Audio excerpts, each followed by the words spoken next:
ആഗോള അയ്യപ്പ സംഗമം മൂന്നാമതും LDF സർക്കാരിനെ അധികാരത്തിലേക്ക് എത്തിക്കുന്ന ഭക്തിപ്രവാഹത്തിന്റെ സൂചനയായിട്ട് മാറുമോ? ഇന്നത്തെ വാർത്താ ദിവസത്തിലെ ഏറ്റവും പ്രധാനപ്പെട്ട ചർച്ചാ വിഷയമായിട്ട് അത് മാറുകയും ചെയ്യുന്നു. ടോപ്പ് ഹെഡ്ലൈൻസ് കാണാം.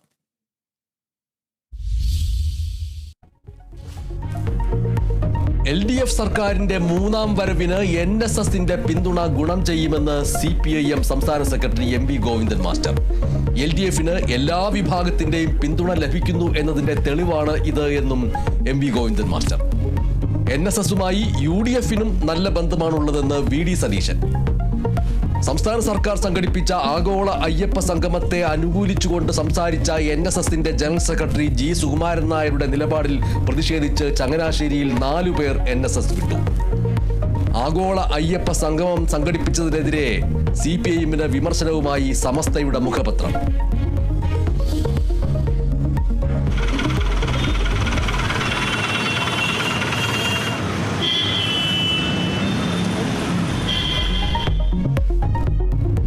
മഴയുടെ സ്റ്റോപ്പ് സ്വിച്ച് മാറിപ്പോയി എന്ന് സംശയം. മധ്യ കേരളത്തിലും തെക്കൻ കേരളത്തിലും മഴ കനക്കുമെന്ന് മുന്നറിയിപ്പ്. തിരുവനന്തപുരം, പത്തനംതിട്ട, കോട്ടയം, ഇടുക്കി ജില്ലകളിൽ ഓറഞ്ച് അലർട്ട്. 5 ജില്ലകളിൽ യെല്ലോ അലർട്ട്. തിരുവനന്തപുരം നഗരത്തിൽ വ്യാപക വെള്ളക്കെട്ട്. ഇടുക്കി എഴുകും വയലിൽ ഉരുൾപൊട്ടലിൽ 4 ഏക്കറോളം കൃഷിഭൂമി ഒലിച്ചുപോയി.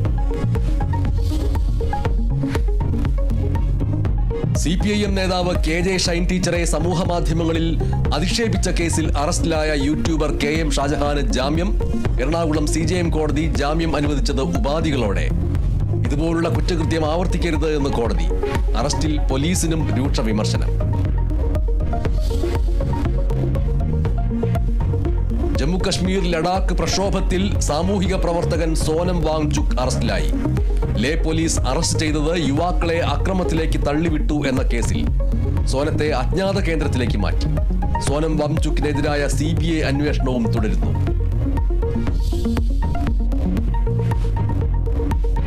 ഓപ്പറേഷൻ നുംഖോറിൽ വാഹനം പിടിച്ചെടുത്ത കസ്റ്റംസ് നടപടിക്കെതിരെ ദുൽഖർ സൽമാൻ ഹൈക്കോടതിയിൽ. പിടിച്ചെടുത്ത വാഹനം തിരികെ നൽകണമെന്നാവശ്യം.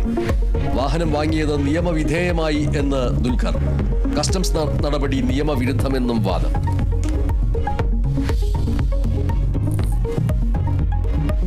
നാളെ നറുക്കെടുപ്പ് നടത്തുമെന്നുള്ള പ്രതീക്ഷയിൽ ഇന്ന് ഉറങ്ങാൻ കിടക്കുന്നവർക്ക് തൽക്കാലത്തേക്ക് നിരാശ. ഓണം ബമ്പർ ലോട്ടറി നറുക്കെടുപ്പ് തീയതി മാറ്റിയത് ഒക്ടോബർ 4-ലേക്ക്. തീരുമാനം ടിക്കറ്റ് വിൽപ്പന പൂർത്തിയാവാത്തതിനാൽ.